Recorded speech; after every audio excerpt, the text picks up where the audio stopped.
Hello friends, welcome to lunch with this is Ram Soni. आज हम discuss करेंगे वेस्ट नील वायरस के बारे में। काफ़ी कुछ कंसर्न इस समय क्रिएट हो रहा है।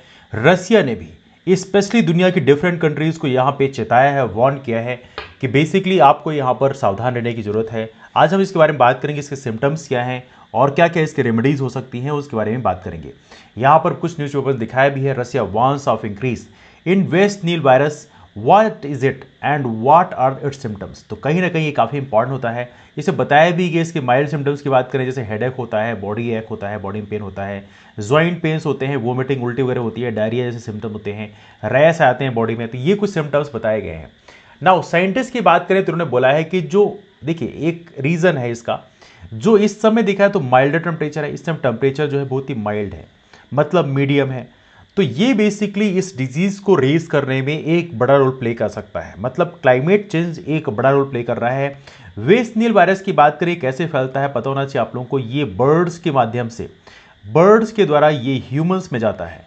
और कैसे ये कैरियर काम करता है, अब देखिए बर्ड्स तो मान लीजिए यदि इसमें स्पेशली देखा जाए तो जो सिम्टम्स पाए गए हैं, स्पेशली जो कौवा होता है उसमें सिम्टम्स पाए गए थे। तो अब कौवा तो आदमी काटने नहीं आएगा, लेकिन यहाँ पे जो इन्फेक्टेड क्यूलेक्स मॉस्किटो होता है, इसके द्वारा ये कैरियर काम करता है, इसके द्वारा ये ट्रांसफर हो जाता है। क्यूलेक्स मॉस्किटो की बात करें तो ये इस तरह से कुछ ग्रो करता है। तो जो फीमेल मॉस्किटो होती है ये बेसिकली ये इसको कैरी करती है। आप देख सकते हैं यहाँ पे क्यूलेक्स मॉस्किटो कैसे ग्रो करता है। एनीवे हम उसके बारे में ज़्यादा बात नहीं कर रहे हैं। जो मोस्ट इंपॉर्टेंट कंसर्न ये है कि रसिया ने दुनिया की अलग अलग कंट्रीज़ को इस समय वेस्ट नील वायरस के बारे में, वेस्ट नाइल वायरस के बारे में इन्फॉर्म किया है और बुलाया गया है कि इस समय जो माइल्ड टेम्परेचर है और साथ में जो रेन काफ़ी ज़्यादा हो रही है, ये दोनों इसके बड़े फेवरेबल काज हो सकते हैं, जिसके कारण ये जो वेस्ट नाइल वायरस है इसके ग्रो हो रहे हैं। नाउ यदि हम बात करें रसिया की, तो रसिया में जो वेस्ट नाइल फीवर है ये रसिया के 80% रीजन में, स्पेशली यदि वहाँ का साउथ वेस्ट रीजन की बात करें जहाँ पे एक बड़ा पॉपुलेशन निवास करता है, तो वहाँ पे देखा तो लगभग 80% जो पॉपुलेशन है वो कहीं ना कहीं इस जो वेस्ट नाइल वायरस है इससे इन्फेक्टेड पाया जा रहा है। तो कहीं ना कहीं ये एक बड़ा कंसर्न क्रिएट करता है सारी दुनिया के लिए। नाउ यदि हम ब्रीफ में जाने कि वेस्ट नाइल वायरस क्या है, इसके बारे में बहुत कुछ ऑलरेडी हम बता चुके हैं, लेकिन फिर भी यदि हम जाने तो ये जो बर्ड्स है, बर्ड्स के द्वारा ह्यूमंस में आता है। जो बर्ड्स होते हैं, पक्षी होते हैं, उनके द्वारा ह्यूमंस में आता है। और ये जो कैरियर काम करता है ये है, यदि क्यूलेक्स मॉस्किटो आप कट कर देता है, मतलब बाइट कर देता है, तो वहाँ पे बेसिकली वो कैरी कर सकता है। मान लीजिए क्यूलेक्स मॉस्किटो में ऑलरेडी वेस्ट नाइल वायरस है, तो वो यदि आपको काटता है तो आपकी बॉडी में वेस्ट नाइल वायरस हो जाएगा। इससे क्या प्रॉब्लम हो सकती है, इससे फेटल न्यूरोलॉजिकल डिजीज हो सकती है, मतलब न्यूरोलॉजिकल प्रॉब्लम हो सकती है आपकी बॉडी में। नाउ ये देखिए, ये जो कंसर्न है वेस्ट नाइल वायरस के जो सिम्टम्स हैं वो कुछ और भी, जैसे जैसे जीका वायरस है, डेंगू है, येलो फीवर है, इनसे कुछ रिलेट करता है। यदि आप देखें तो आपको पता चलेगा कि वेस्ट नाइल वायरस के जो as of now evenly WHO ने बताया कि तकरीबन 20% जो केसेस हैं वो एज ऑफ नाउ देखने के लिए मिल रहे हैं।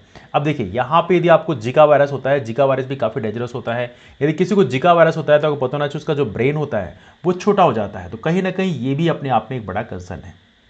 नाउ अब देखा तो इसमें सिम्टम्स की बात करें तो सिम्टम्स मैंने आपको ऑलरेडी बता दिया है, लेकिन वैसे कोई बहुत हार्ड सिम्टम्स नहीं है। माइल्ड सिम्टम्स होते हैं, जैसे आपको फीवर आ गया, आपको हेडेक, सिर में दर्द है, बॉडी में दर्द है, स्किन में रैश आ गए, या आपको स्वॉलो, मतलब ये प्रकार से आपके जो, मतलब ये प्रकार से जो गले में आपको चीज़ें स्वॉलो करने में दिक्कत होती है। तो कहीं ना कहीं ये कुछ कंसर्न्स हो सकते हैं जो बेसिकली इसके सिम्टम्स के रूप में आते हैं वेस्ट नाइल वायरस के बारे में। नाउ यदि हम बात करें ये कहाँ से ओरिजिनेट हुआ है, तो इसको पहली बार देखा गया है कि इसके सिम्टम्स पाए गए हैं वेस्ट नाइल डिस्ट्रिक्ट, जो कि युगांडा में है, 1937 में। वहाँ पे एक वुमेन में पाया गया था, लेकिन इसके बाद देखा है तो ये जो आइडेंटिफाई किया गया बेसिकली 1953 में जो बर्ड्स हैं, स्पेशली इसमें क्राउ, मतलब जो कौवा है, उसमें पाया गया। तो कहीं ना कहीं ये अपने आप में कंसर्न क्रिएट करता है। लेकिन 1997 के बाद की, इसके पहले की बात करें तो इसको ज़्यादा पैथोजेनिक, बर्ड्स के लिए ज़्यादा पैथोजेनिक इसको कंसिडर नहीं किया था। उस समय देखा जाए तो उतना कंसर्न नहीं था, लेकिन एज ऑफ नाउ देखा जाए तो ये इस समय बड़ा कंसर्न क्रिएट कर रहा है वेस्ट नाइल वायरस। नाउ ये डेंजरस कब हो जाता है? देखिए डेंजरस तब हो जाता है जब वेस्ट नाइल वायरस जो है आपके ब्रेन में इंटर कर जाता है। यदि ये आपके ब्रेन में इंटर कर जाए तो फिर बहुत बड़ी दिक्कत है। क्यों? क्योंकि इससे आपका जो ब्रेन में इन्फ्लेमेशन की प्रॉब्लम आ सकती है, जिसे बोलते हैं इंसेफेलाइटिस।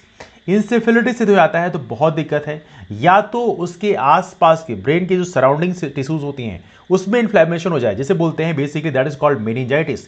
यदि ये होती है, आपको इंसेफेलिटिस हो जाती है या मेनिंजाइटिस हो जाती है, तब कहीं ना कहीं ये डेंजरस हो जाता है, इसलिए इसका ट्रीटमेंट कराना जरूरी है।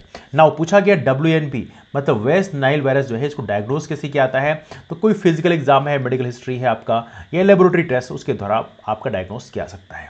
नाउ वेस्ट नाइल वायरस की बात करें तो ये कौन लोग रिस्क में ज़्यादा होते हैं, किन लोगों को ज़्यादा अट्रैक्ट कर सकता है, तो जो ओल्ड पीपल है, जो सयाने लोग होते हैं या बच्चे हुए, ये आमतौर पर ये से इन्फेक्ट हो सकते हैं, या कोई ऐसा इंसान जिसका इम्यून सिस्टम डाउन हो। देखिए एवनली यदि आप कोरोना की बात करें तो कोरोना भी इन्फेक्शन आमतौर पर जिनका इम्यून सिस्टम डाउन होता है उनको बहुत ही जल्दी इन्फेक्ट करता है। यदि किसी का इम्यून सिस्टम अच्छा है तो कोरोना जो है होने के बावजूद भी जल्दी रिकवर कर जाता है।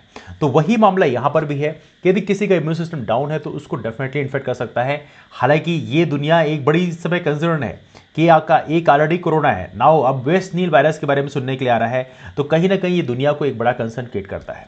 नाउ इसका क्योर क्या है वेस्ट नील वायरस का? देखिए एज ऑफ नाउ कोई वैक्सीन या ट्रीटमेंट्स प्रॉपर तरीके से नहीं बनाया गया है, लेकिन इसको बेस्ट तरीका यह है इसको अवॉइड करने के लिए कि आपको मॉस्किटो जो है वो ना बाइट करे। यदि मॉस्किटो आपको नहीं बाइट करता, नहीं काटता, तो इससे बचने का बेस्ट तरीका है।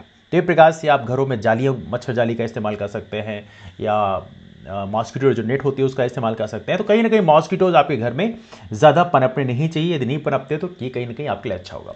नाउ इन केस यदि वेस्ट नाइल वायरस होता है तो हॉस्पिटलाइजेशन करना पड़ेगा आपको, है ना, या आपके रेस्पिरेटरी सपोर्ट आपको देना पड़ेगा। तो ये सारे कुछ कंसर्न्स आते हैं, इसलिए कहीं ना कहीं सजेशन दिया जाता है कि वेस्ट नाइल वायरस से बचने के लिए आपको जो मॉस्किटोज से बचना पड़ेगा, मतलब जो मच्छर है उनसे बचना पड़ेगा। और मॉस्किटोज के बारे में तो मैंने आप लोगों से डिस्कस कर लिया। तो ये रहा वेस्ट नाइल वायरस के बारे में। आई एम श्योर कि यहाँ पे आपको कुछ सीखने के लिए मिला होगा। यदि आपके पास कोई डाउट्स रहेंगे तो आप नीचे कमेंट जरूर करें, और ये जो वीडियो है अपने दोस्तों को जरूर शेयर कर दें, जिससे भी उन्हें भी वेस्ट नाइल वायरस के बारे में पता चल पाया। क्योंकि रसिया ने अभी हाल ही में वार्न किया है, और वहां पर देखा है जो साउथ वेस्ट रीजन है रसिया का, वहां पे वेस्ट नाइल वायरस के बहुत सारे केसेस हमें मिल रहे हैं। तो ये अपने आप में एक बड़ा कंसर्न क्रिएट करता है। तो चलिए मुलाकात करते हैं आप लोगों से फिर। अपना ख्याल रखिए, मिलते हैं फिर, बाय बाय, टेक केयर।